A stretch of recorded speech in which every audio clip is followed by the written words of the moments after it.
Hi guys, Happy New Year. Welcome to Cosi Talks Live 2025. All right, I am super excited about tonight's show. I'm going to go ahead and give you guys a moment to jump on board while I start getting myself connected to Instagram. And yes, I am turning on my space heater because it's cold. It's cold here in Florida, and this Florida girl is not used to the cold weather. Okay, here we go. Getting ourselves ready. And we are live on Instagram. All right. So we've got Facebook, YouTube, and Instagram. All right. And we are ready to go. So I am going to get started with this new year saying cheers to all of you with my decaf coffee, my favorite decaf coffee. And I'm going to give you guys another minute or two to jump on board. As you jump on board, guys, you know the routine. New year, but I want to see all my faces out there. So I want you guys to tell me who you are, where you're from, and what is in your mug this evening. All right, here we go. Let's see, we got some people popping up on Instagram. We got some people popping up on YouTube, on Facebook. Hey there, Tom. Happy New Year to you as well. Good to see you. All right. I've missed you guys, man. I took the lasso. It just so happened that, Christmas and New Year's fell on Wednesday this year. So, obviously I was with my friends, or excuse me, with my family and friends spending that time. So it took a couple weeks off. Hey there, Kim. Oh, so good to see you here. You're in snowy, frigid Indiana with hot cocoa. That is the drink to have, Miss Kim. All right, we got Pastor Davis in the house. Now I can get my year started right. Oh, he's got his tea. All right, who else we got? We got Chris coming in from Iowa, excuse me. We got Chuck from Wyoming with iced tea. Iced tea in Wyoming? Chuck, seriously? Are you like a polar bear or something like that? That is insane. That is insane. Oh my goodness gracious. All right, we got, let's see, Instagram's a little bit slow to jump on board this evening, but we'll get some folks there. We got Scott coming in from cold snow and icy West Virginia. Scott, I hope you got some iced tea in your Cosi Talks mug because you're one of the cool kids now with the Cosi Talks mug. We got Emily coming in from Central PA with her Diet Coke. All right, we got a nice crew jumping on board this evening, guys. I missed hanging out with you these past couple of weeks. I totally enjoyed my time with my family. It was a very much needed break. As you can see, I was pretty much silent on social media for the past couple of weeks, just soaking up the time with my children and my husband and my family. So it was absolutely wonderful. We got Compadre coming in from cold Miami Beach. I know, right? Are the iguanas falling down? Because I think I saw a couple of iguanas fall down over here in Tampa. Guys, it is a respectable in the 30s here in Florida. And yes, I do in fact have a space heater because I'm cold. Oh, I'm excited for tonight's show too. Like I have lots of good questions here. Lots of different questions here, and then just kind of sharing with you guys what's going to be going on in 2025 with sponsors for this year. I'm really excited. We got Van Gregory coming in from Texas. But you're in Florida at the moment. You're in my stomping grounds, Van Gregory. What you doing around here? Let's see. We got Debbie. Happy New Year to you as well from College Station, Texas with boring water. That's all right, girl. Staying hydrated. We got Dan coming in from New Zealand. NZ, New Zealand. I think I'm reading that right. That would be awesome. Welcome to 2025. Before I start properly, as an LK and predominantly manual job, is there a decent demand for physiotherapists to work with amps? I'm thinking career change is now due. That is a resounding yes, Dan Rossi. There is a great need for physical therapists who work with amputees. That is pretty much the whole reason why I've been able to start the show. So with that being said, we're going to continue with that answer in just a moment, Dan. But we're going to get this party officially started. For those of you joining me for the first time, welcome. For those of you who are my returning viewers, Happy New Year, guys. Merry Christmas and Happy New Year. My name is Cosi Belloso. I'm a physical therapist here in what is now a very frigid Tampa, Florida. I've been a PT now for 23 years, guys. 23 years back in December. I hit my mark there. And my passion is working with the amputee and limb loss community. Hey there, Pat. Happy New Year. You're having a very cold IPA in upstate New York. Hey there, Harsh. Okay, I got all my old friends here with me here to bring in the new year. So Dan, let's continue talking about this question because I actually had someone else send in a question asking how long does it take to become a physical therapist? Hey, Andrea, there's my resident occupational therapist. Happy New Year. So back in the day when dinosaurs roamed the earth and I was going to school, we were originally a bachelor's degree. So if you see a physical therapist who has their name and just a comma and a PT behind it, that usually means that they had a bachelor's. And with a bachelor's, you took your board exams and you were practicing as a physical therapist. And then literally around the year before I applied to physical therapy school, everything started to change to a master's program. So myself, I was part of that. I think I was the second year of master's students. So I received a bachelor's in health sciences and a master's in physical therapy in a combined program that I did at FIU in Miami. So it was master's for a long time. You had to have a master's to practice. And then the folks who had bachelor's degrees, they got grandfathered in. So fast forward a few years, and then they introduced the doctoral to physical therapy program. For me, I have an MSPT behind my name, Master's in Physical Therapy. And then now we have what's called the DPT, Doctoral of Physical Therapy. Okay, so right now you get a 4-year degree bachelor's. Usually people are getting it in things like exercise physiology or health sciences or some sort of science related field. And you finish pre-physical therapy requirements. And it's pretty similar to pre-med and pre-nursing. And then you apply to the doctoral programs that are usually 3 years. I know there's been a lot of changes in academics and in curriculum in the past few years, and I'm kind of sort of keeping up with everything. But it's right now about a 3-year program. So all in all, it's a 7 years to become a physical therapist. And then after you graduate with the DPT program, we have a lot of residency programs now, which I really, really like that. That was something that there was only maybe 1 or 2 residency programs when I was a student. And I really wish I could have had the benefit of a residency training program. So what that means is the physical therapist is licensed and they go and they do a residency. So almost like an extended training program, and usually in some form of specialty. So we have a lot of orthopedic programs. There are whispers of an amputee residency that will hopefully come to fruition sometime soon. And that's all I can say about that. So yes. And then so I guess I should probably back it up. So wait, I got to say hi to some people here first. We got Mike coming in from Texas. Good to see you. I'm glad you came in here, Mike. We got Glenn. Hey there, Glenn. We got Donna from Wyoming. Let's see. Instagram is a little quiet this evening, but we've got Hugh on board. We've got Charles Taylor and Mike Davies joined on board, guys. Welcome on Instagram. Make sure you put your questions in if you've got any. So with regards to, physical therapy and education and what does it mean when you become a physical therapist?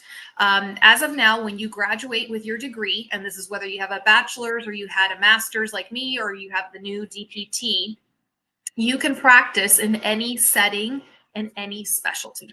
Okay.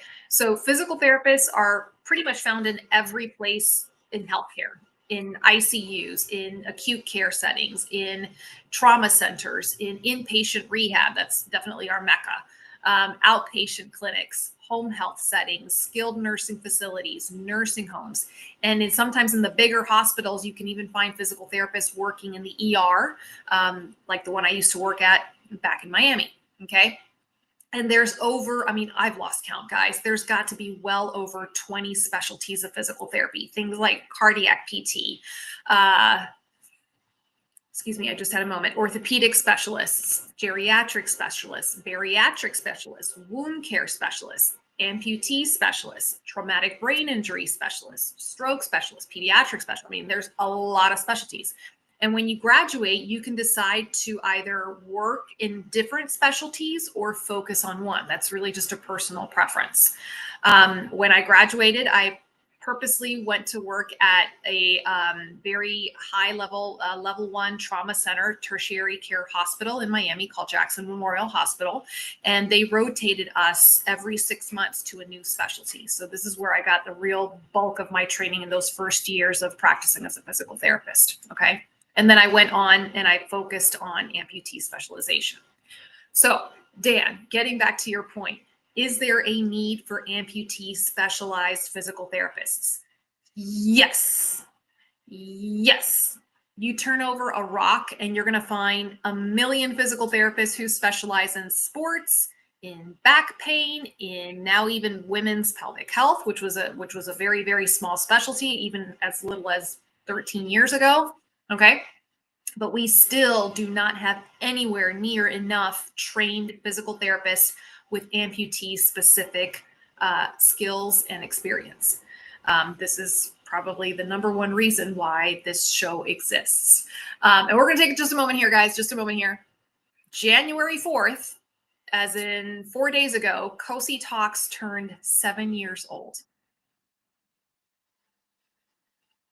Pause for effect. I know I should have brought like a little or something like to like a cupcake or just something, but it just kind of hit me the other day. I was like, oh my gosh, I can't believe like this passed me. January 4th, 2018, I officially began the Cosi Talk show and I officially opened up my private outpatient clinic here in Tampa for amputees, Barranca. Isn't that crazy, guys? We've been doing this for 7 years. And there are some of you I see in there that have been with me the entire 7 years. So a lot of gratitude tonight for those of you who have been with me for the 7 years, those of you who have jumped on board recently and stuck around, and all the support. So 7 years, right, Andrea? Right? We got Johnny V. Speaking of somebody who's been with me for a long time, we got Johnny V from Poughkeepsie in the Cosi Talks house going skiing in Connecticut. Look at you kicking butt and taking names. So yes, Dan. And, you know, for me, I love my profession. I love what I do. There's a lot of things in my profession, unfortunately, that are a little tough. It is, unfortunately, nowadays, it is very expensive to become a physical therapist. The tuition rates are kind of astronomical, and it kind of makes me go, whoo, thank goodness I did this 20 years ago. But that being said, if there's anybody who is interested in becoming a physical therapist and wants to ask me questions, happy to answer. Right, Val? Thank you. Hey, Dave. Cheers from Rehoboth. Aw, we got Pam on board as well. Happy New Year to you. I know, 7 years. I'm like, holy cow. So, guys, I'm going to go ahead and let you guys know the Hungry Italian just joined. Ooh, I like that name on Instagram. We got Mike coming in from New York. Thank you for joining in, Mike, from the Instagram channel. So, guys, I do want to talk a little bit about 2025. Got a lot of fun stuff going on.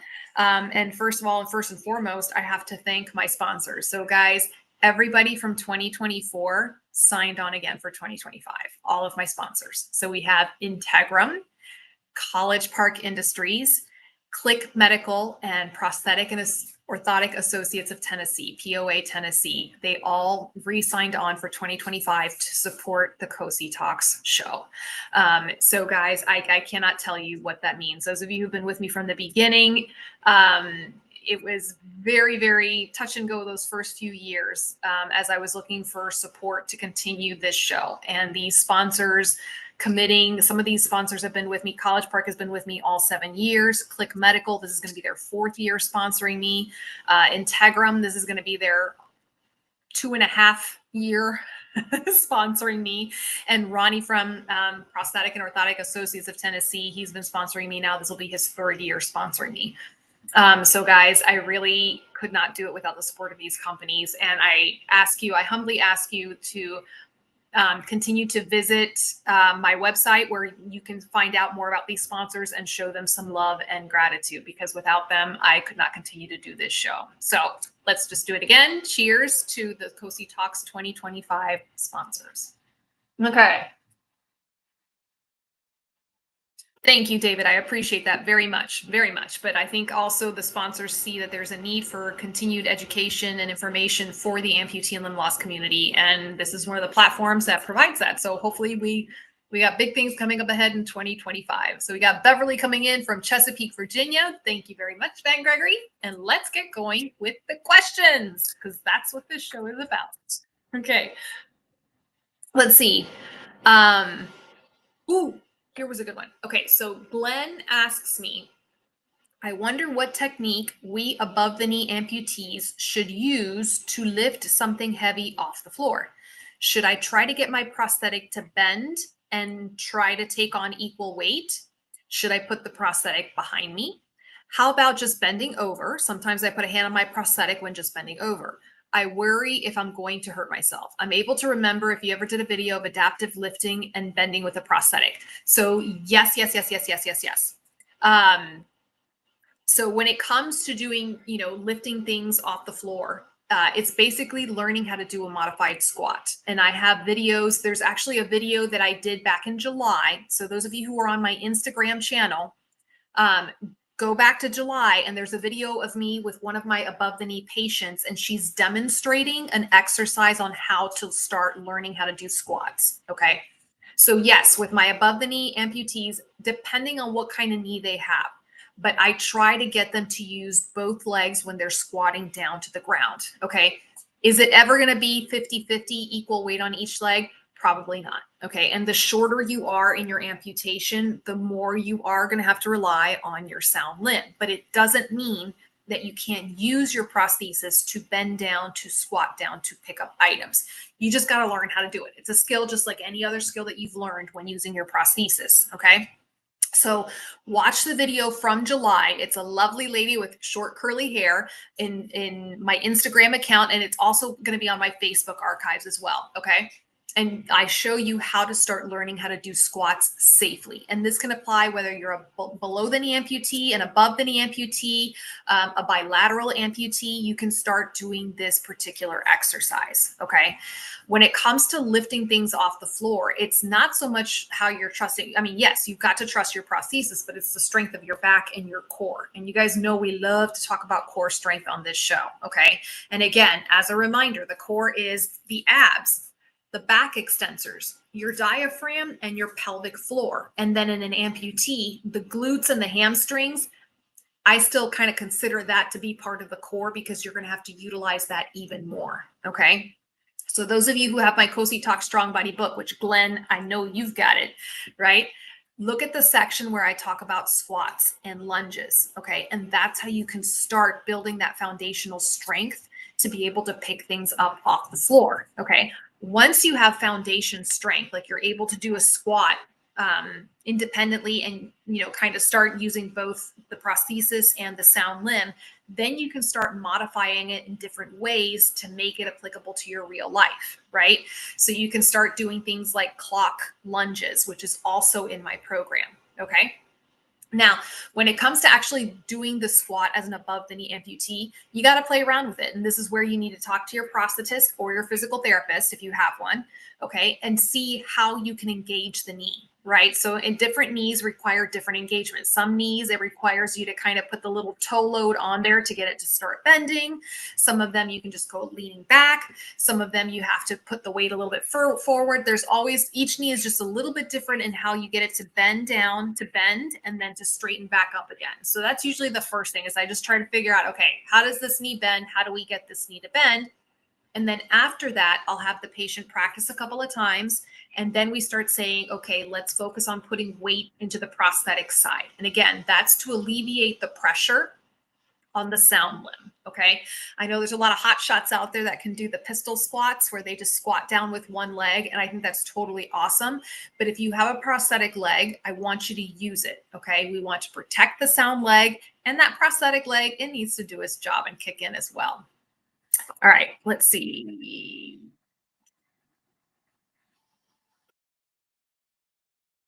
Kimberly says, brand new here, mama to 3 crazy little boys and a hubby. I haven't started on my new prosthetics in a DBK, below the knee. I don't have any more physical therapy. I'm sorry to hear that, Kimberly, but I'm so glad that you're here. I'm a mama myself to 4 crazy kids myself, so I appreciate you taking the time to be on this show. And if there's any questions I can help you with, please feel free to put it into the comments section.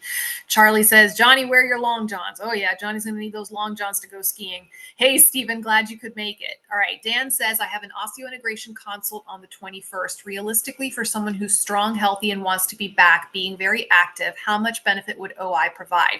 I'm residual 80 millimeters above the knee. So Dan, we talked a lot about osseointegration on the show, specifically the Oprah implant system. It's made by Integrum. They are one of the sponsors on my show. And I would highly encourage you, Dan, to check out my YouTube channel. I do have like a plethora of videos describing osseointegration, the different types of osseointegration, the benefits, the drawbacks, the rehab protocols. It's just a good way for you to start getting a lot of information before you have your consult on the 21st.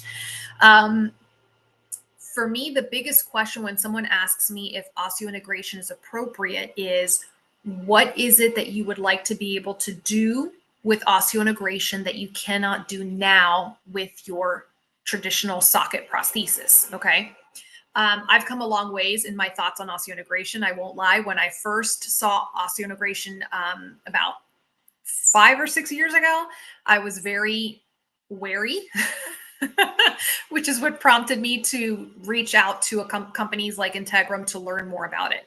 I've definitely come a long way. The more I learn about it, the more I think it is a fantastic option for certain amputees. It is not the solution for every amputee. And even the folks at Integrum will say that, right? Usually what makes me think, osseointegration candidate is someone who is struggling using a traditional socket. Okay, so if it's someone who's an above the knee amputee and is very short residual limb and is having a lot of trouble getting that socket to stay on with suspension and to really get a good fit, someone who has a lot of problems with skin breakdown. Okay, so they're constantly breaking down with their skin, and their prosthetist is a very skilled prosthetist, but for whatever reason, they cannot get that socket to work without breaking the skin down. Usually people who have skin grafts, right? That tends to be where that happens.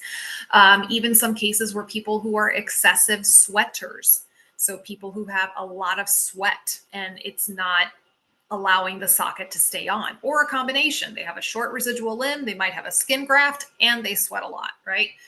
So there's definitely certain criteria that would make someone a good candidate for osseointegration. Now, I've seen incredibly healthy and incredibly active individuals do amazing things with osseointegration. So for me, I've had the benefit of getting to know a lot of the ambassadors from Integrum. And the one that just comes to mind immediately, her name is Mary. You can see her on their website. She's a sweet, sweet lady. She was a kindergarten teacher for over 30 years. And she was, I forgot the reason of why she lost her leg originally, but she was a very short above the knee. I mean, her femur is like this long. She has a 3D print cast of her femur that she carries around with her. No joke. It's this big. It's tiny, tiny, tiny. So as you can imagine, for 30 years, she really was not able to use a prosthesis, and she had to get around with crutches. And this is as a kindergarten teacher and a wife and a mother. So this woman is a rock star. She was one of the first folks here in the United States to get osseointegration done, and she's a rock star. You see her walking up and down the beach on the sand. She's very, very active, and now she uses her prosthesis full time without the use of crutches. And you have a lot of great success stories like that. So usually what I see is, folks who were having a lot of trouble using a traditional socket that then received the osseointegration, and it really just opened up their quality of life and their mobility. Ginny is another beautiful example. She's a beautiful lady. You see her a lot on Instagram. Her handle is Slim Ginny, Gini. She's another wonderful example of how active you can be with osseointegration. So Dan, I would definitely just ask these questions and just say, what is it that I'll be able to do? What are my limitations? Limitations with OI, it's more around high impact activities. Okay. So when you think about being a physical therapist, okay, if you had OI, I would not, being an acute care physical therapist would be very challenging. Okay. So you would probably, and this is just off the top of my head, I would imagine that you would most likely be practicing in an outpatient setting. Okay. And if you want to work with amputees, trust me, you'll be working with amputees in an outpatient setting. Okay. But working in a hospital setting, I did that for many years. It's very hard on the body. We do a lot of heavy lifting as physical therapists, especially in the trauma centers, in the ICU, in the inpatient rehab settings. So for someone who has OI as a physical therapist, I would say that may not be the setting you would be able to work in, and you would probably do much, much better in outpatient setting. So there, I've never actually had anybody ask me like as an amputee that they want to become a physical therapist. So I think that's kind of cool. So bravo. Let's see. Kimberly says, I've had to do a modified pickup with a 2-year-old tantrum while dragging an older one. Girl, I have been there. It's your kid is pitching a fit and you just have to do the sack of potatoes over your shoulder and do the walk of shame out of the grocery store. Been there, done that, and good for you, because yeah, we don't have business. We don't have time for tantrums. We do not have time for tantrums. Hey there, Mark. Good to see you. We got Jerry Ann on board drinking cinnamon vanilla coffee. Oh, that sounds really good. We've got Arshelle Brooks. I'm new. She says, I'm new here. I want to know if there exercises that incorporates with a diet and exercising for amputee with a very short limb, with or without the leg. Yes, Arshelle. And welcome, by the way. Thank you for coming on board. Arshelle, if you don't mind telling me, how did you hear about the show? Those of you who are new, by the way, if you guys don't mind, like I really love getting this kind of information. How did you guys find out about my show? And this includes my repeat victims who come to the show every year. How did you guys find out? Did you find out because you were randomly scrolling and you saw my crazy face talking? Or did you get it as a recommendation from your prosthetist or another amputee? If you don't mind, like, guys, put it in the comments section. I'd love to know. Arshelle, I actually developed a program, and I'm putting the website in here. I'm going to type in the website here. It is called the Cosi Talks Strong Body Program. Okay. I launched this program. Holy cow, it's been 3 years now since I've launched this program. And it is 150 video exercises for above the knee and below the knee amputees. And it covers arms, legs, core strengthening, balance, and flexibility. Okay. So there's videos for beginners, so people who are literally waking up from their amputation surgery, all the way through runners. Okay. And these are all the exercises that I have given my patients, that I would work with my patients when they were waking up from the OR. And these are exercises that I would do with my patients who I was teaching how to run, and everything in between. Okay. So if you go to that website, you'll see a subscription where you can subscribe to get access to the videos. And there's 2 books, which of course I never have my books on hand. Oh, wait, they're right in front of me. There's 2 books. There's a book for above the knee amputees and below the knee amputees. And the books are meant to go with the videos. So for each video exercise, there's a corresponding book entry. And yes, I have these with the prosthesis and without the prosthesis. So here's an example. So here's straight leg raise and side lying, and you can see my beautiful model is doing it with her prosthesis. And then here's one of the same exercise being done without the prosthesis. So I have a lot of that in all of these books. With regards to nutrition, first of all, let me applaud you, because this is something that I think is incredibly important in the life of an amputee and the life of anybody, especially here in the United States, where unfortunately our diets need a really big overhaul. And this is something I've become a lot more vocal about in the past couple of years. When it comes to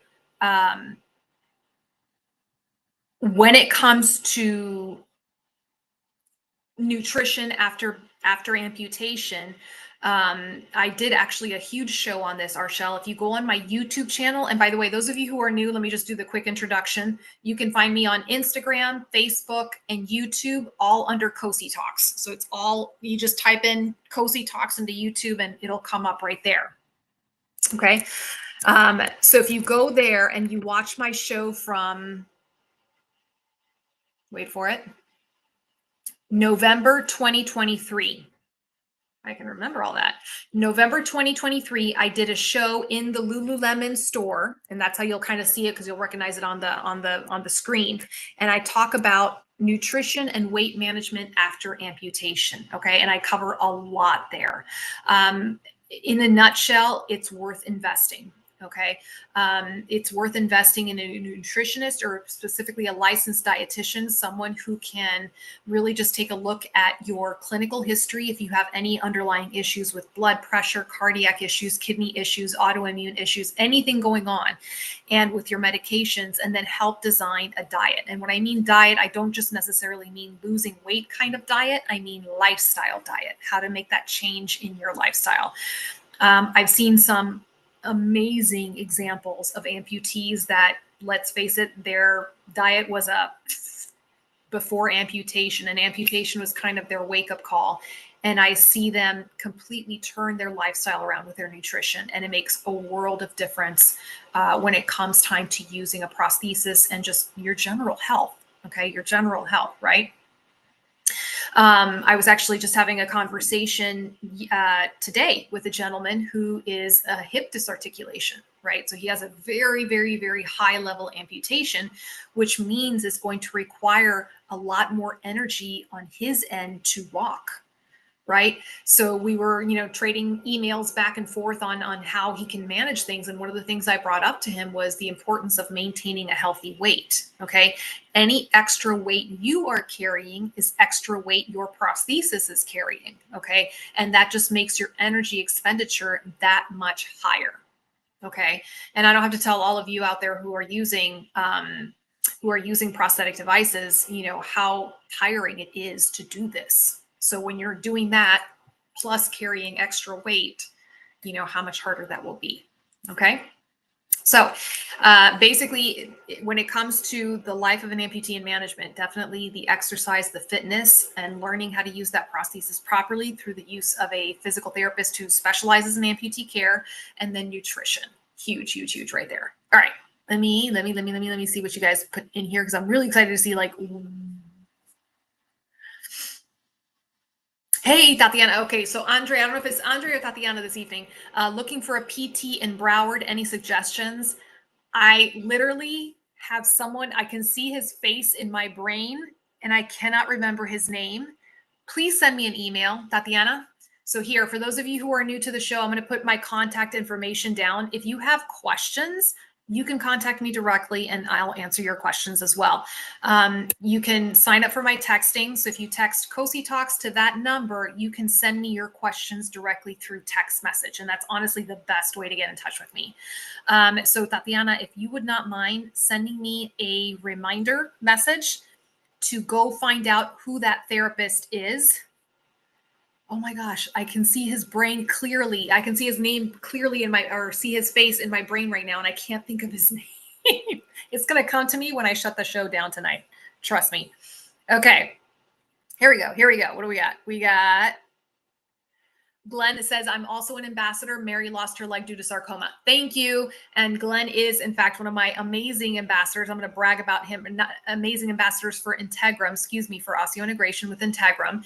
And I'm going to brag about him a little bit. He's a tall drink of water. I think, Glenn, you're like, what, 6'1", 6'2", high school teacher. So God bless you for that. And every time I see Glenn at a conference, he's just zipping up and down with his osseointegration. So, yep, cheers there. We got Sean on board. Hey there, Sean. Good to see you, man. I hope, Sean, did you get that issue fixed with your prosthetist with your vacuum suspension? Like, did that get taken care of? Because I really want Roy's. Oh my gosh, coming in from Ireland. So I've got New Zealand here tonight, and I've got Ireland, my Irish lass here listening in. Happy New Year to you, my love. It's been a very long time since I've last seen you.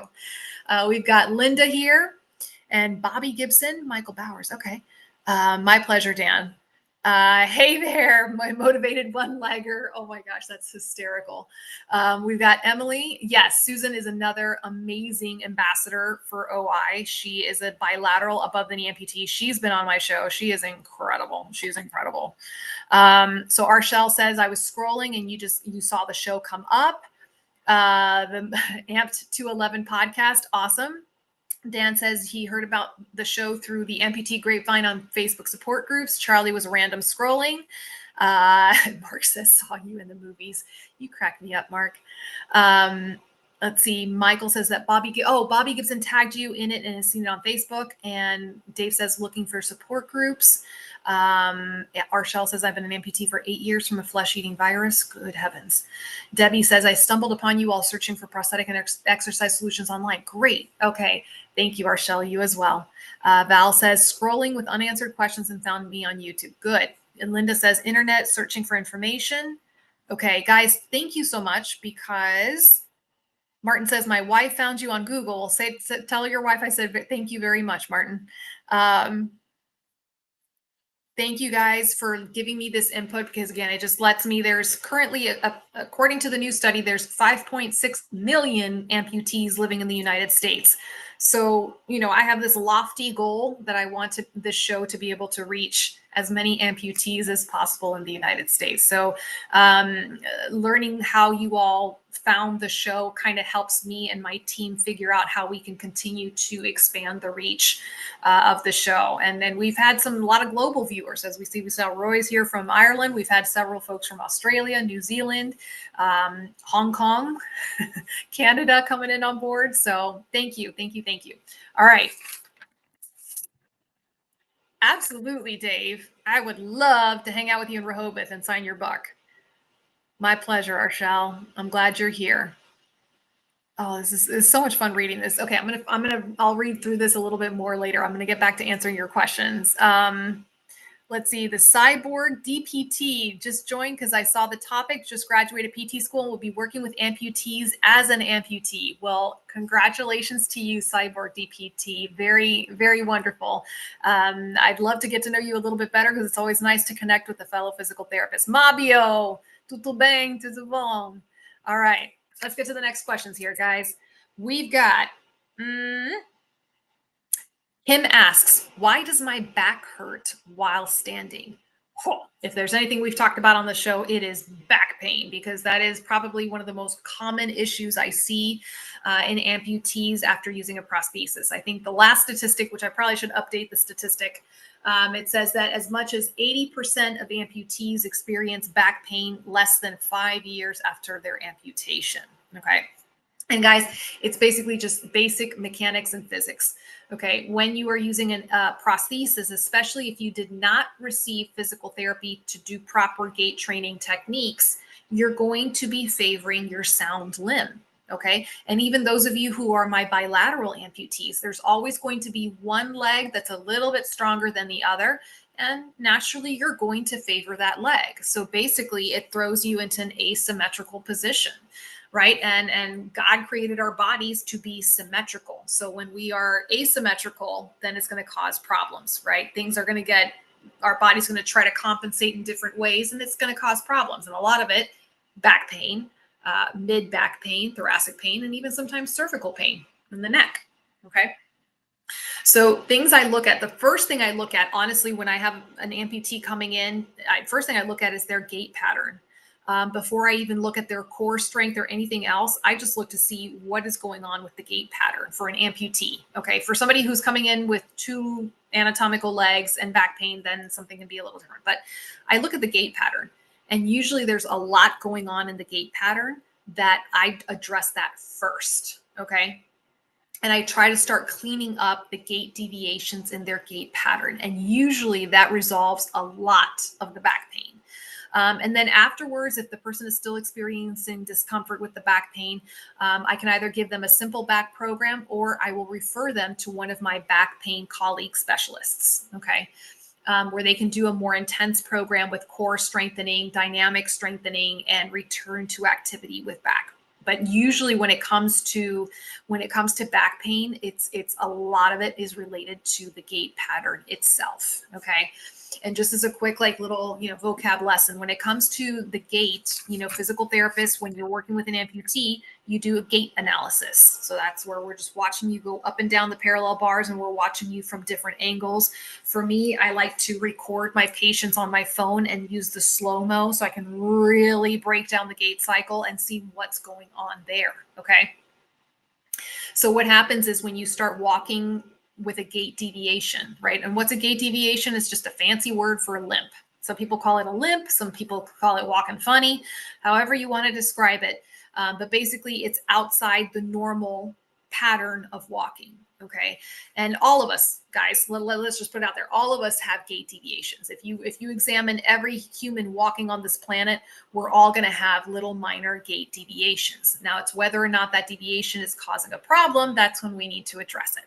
But in amputees, the prosthesis can cause a lot of gait deviations, improper use of it. Okay. So early on, the earlier I can kind of jump on a gait deviation and either prevent it from happening or try to undo the gait deviation as best as that we can and retrain the gait cycle, we have a lot more success with back pain. And then as an added bonus, gait efficiency. Okay. So our bodies, again, God created our beautiful bodies to walk a certain way. So when we deviate from that with a gait deviation, it costs more energy for us to walk and get around. So what people start to notice is when we start working on their gait cycle and fixing these gait deviations, they start to notice that they can walk for longer distances, that they don't get quite as tired by the end of the day, that they feel more confident and stable in their balance as well. Yeah. Okay. So yeah, I love talking about back pain because it's just one of those things where I'm like, this is something that can be addressed and improved upon. All right. Holy cow, Glenn, you're 6'3"? That's tall. Uh, Motivated One Legger says I have a show called Spotlight on Amputees. Season 3 is about to start up at the end of January. Well, I would love it if you would just send me a link to the show, and I'd love to listen to an episode there. High schoolers are beating me down. I don't believe you for a second, Glenn. I think you've got those high schoolers under control.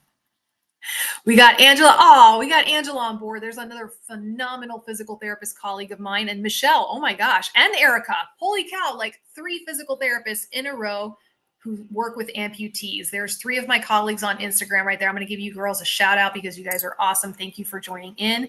Erica, mucho gusto en verte de nuevo. Hace mucho tiempo y feliz año nuevo. All right, let's see what we got. So Sean says, we found that the top of the prosthesis was cutting my liner, causing a loss of suction. Aha. Still issue with flexibility and can't ride my stationary bike. Yeah, but you got to fix that skin issue, Sean. Yeah. Yep. Okay, let's get to this next question.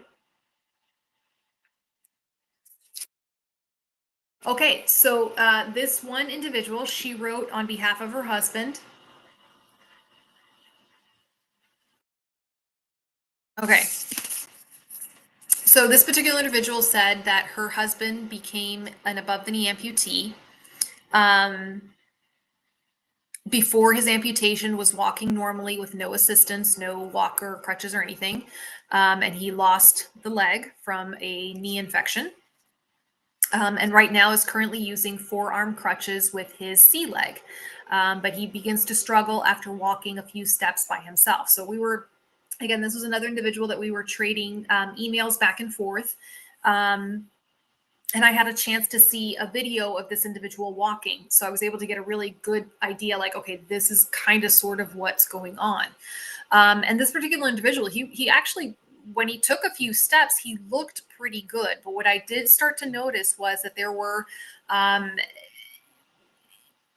gaps in his foundation. So I could tell, okay, this individual has received physical therapy in the past, but I don't think they received specialized physical therapy. And then when, in speaking to the family, they kind of confirmed that the person had received physical therapy, but not necessarily specialized physical therapy for amputee care, someone who was experienced with that. So what I see a lot is, unfortunately, if the person does not have experience working with amputees, there's certain foundational gait training strategies that we use to really help the person establish good balance, good proprioception from the beginning, right? To really make that mind connection, body to brain connection to that prosthesis, okay?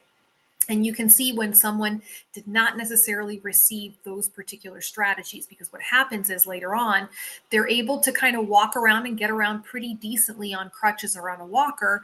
But then when they try to let go of the walker or the crutches, they're all over the place, or they're afraid of falling, or they're very hesitant and they freeze up. Okay. So for this particular individual, I think we're going to have a happy ending to this story because I was able to refer him to a colleague of mine that is close by them. So I'm really excited to see, hopefully he can get in with this physical therapist who specializes in work with amputees. And I'm really excited to see how this person can do. But it's a really beautiful example of somebody who was independent prior to amputation and has the potential to become independent again if they can just get that physical therapy, right? It sounds like he's got a good prosthetist. It sounds like he has a good knee. He's got a C leg. That's a great knee. And he's got good family support. And despite everything that he's been through, he looks pretty good. So again, really excited to see this particular individual move forward. So, and I would encourage any of you out there, many times in my clinic here in Tampa, I get people who are months and even years out of their amputation, and they were not able to let go of their cane or their walker. And they come see me going, all right, Toots, what are you going to do for me? Is this really going to work or not? And, we have a lot of success stories and getting folks to improve their mobility just by kind of filling in the gaps in those foundation gait training strategies. Sorry, I'm flipping back and forth between Instagram and Facebook. Oh, Angela, it makes my heart smile to see you here, girl. All right, Kristen, glad to see you, girl. Glad to see you. All right. Okay. There was one other question here. Okay. This gentleman actually wrote in and said, do you ship the book to Australia, referring to the book of my book of exercises? The answer is yes, I do ship internationally. It's not like if you happen to be international, and I know I've got a few international viewers, and you would like to order one of my books, you will need to contact me directly at my email, and then we can set up a shipping method. So unfortunately, at the moment, my PayPal is not set up to process international orders. So I just have to do those on a one-by-one, case-by-case basis. And I've done that several times successfully. So if you are international and you're interested in purchasing a book, reach out to me on my email and we can make an arrangement. Okay.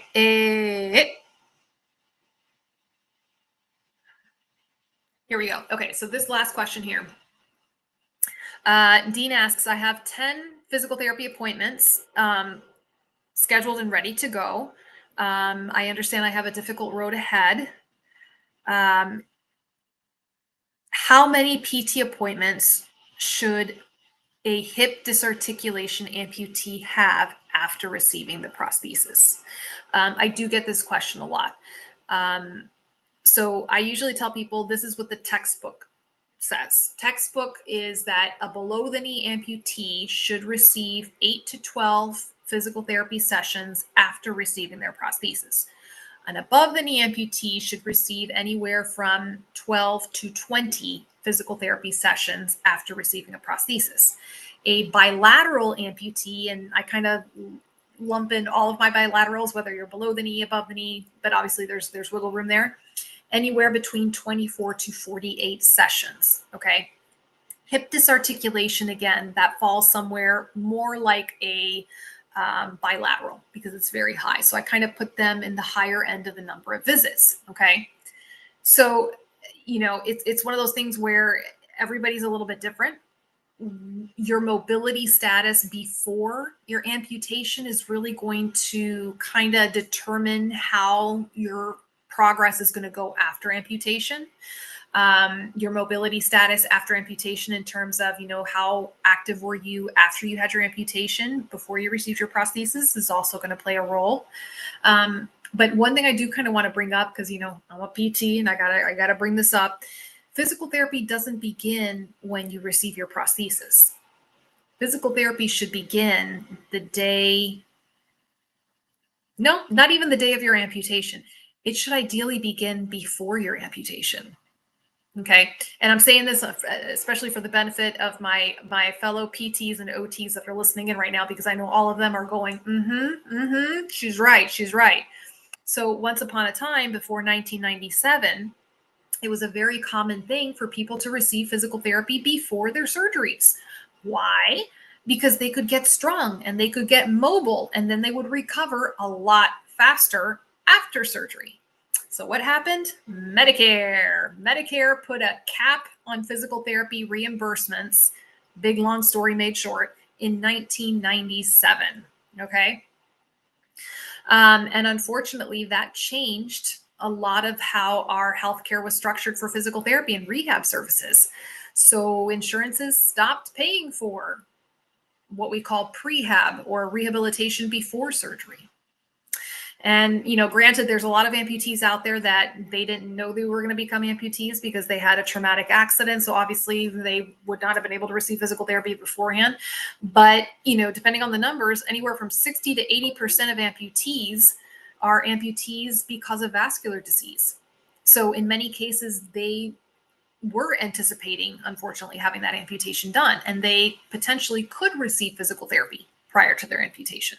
Okay. So I know I'm going off on like a big old soapbox tangent on this one, but there are some of you out there who are anticipating your amputation, meaning you know that it's going to happen soon and you are trying to prepare yourself for it.